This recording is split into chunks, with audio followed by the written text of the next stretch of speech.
Emily's new route. It was summer on the island of Sodor, and there was a lot of work for the engines to do, carrying passengers and goods up and down the lines.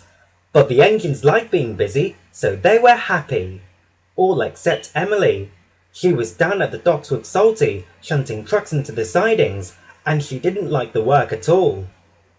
Salty tried to cheer her up with one of his stories. "It's about a lighthouse, a box of oranges, and a fishing rod," said Salty. "It all started when—" But only Salty seemed to know what his stories were about, and Emily soon stopped listening. "Oh, I wish I could do something different," she said.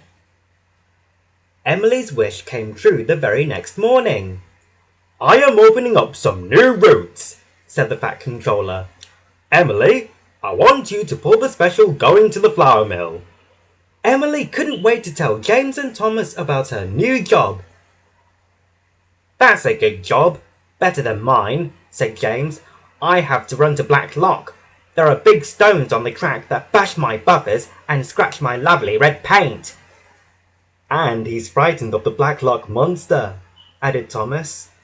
"A monster? What's that?" asked Emily. "Nobody really knows," said Thomas. "There are black things in the water, dark shapes that come and go." "Nonsense," said James. "It's just a story. At least I think so." But Emily wasn't so sure, and she was glad she didn't have to go to Blacklock. The next morning, Emily puffed to the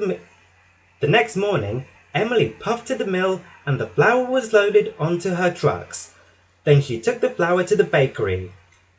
But the trucks decided to be naughty. "Hold back! Hold back!" they squeaked. They put their brakes on so that Emily had to pull really hard. It made her very slow, and she was so late that there was no flour to make fresh bread that day. The Fat Controller didn't have any toast for breakfast, and he was very cross. "If you're late again, I'll send you to Blacklock instead of James," he told her. Poor Emily. Blacklock was the very last place she wanted to go. "I mustn't be late, I mustn't be late," she puffed. But the next morning, the trucks were still playing tricks. "Off we go, off we go," they giggled. "Mustn't be late, mustn't be late." But the trucks weren't coupled up properly, and when Emily puffed away, she left some of them behind. She had to go all the way back to get them. But still the trucks were being naughty. "Emily's late! Emily's late!" they sang. That made Emily cross. Very cross. She biffed the truck so hard that they rolled into the duck pond with a big splash. The flour went into the water and made a sticky, gooey white mess. The trucks were covered in it, and so was Emily.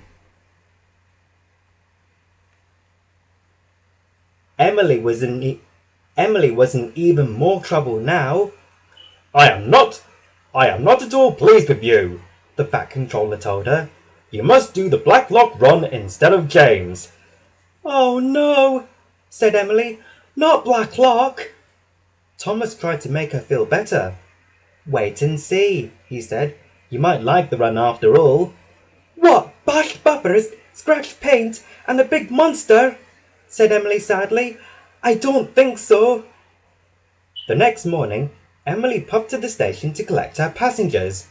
They were on holiday, and she could see that they were really looking forward to their trip. Emily knew she mustn't let them down, so she took a big breath and steamed off. Emily was puffing along beside Blacklock when rocks fell from the hillside and blocked the line. She was waiting for help when the water in the lock splashed and splished, and she saw dark shapes moving towards the shore. Emily's boiler shivered and her valves rattled. She was very scared. "It's the monster!" she cried. But it wasn't a monster at all. It was a family of seals who had come to say hello. "Oh, oh!" said the seals. Emily liked the seals so much that after work that night, she took Thomas to meet them. "You were right, Thomas," said Emily. "I did like the Blacklock run after all." "Peep, peep," said Thomas. "Arr, arr," said the seals.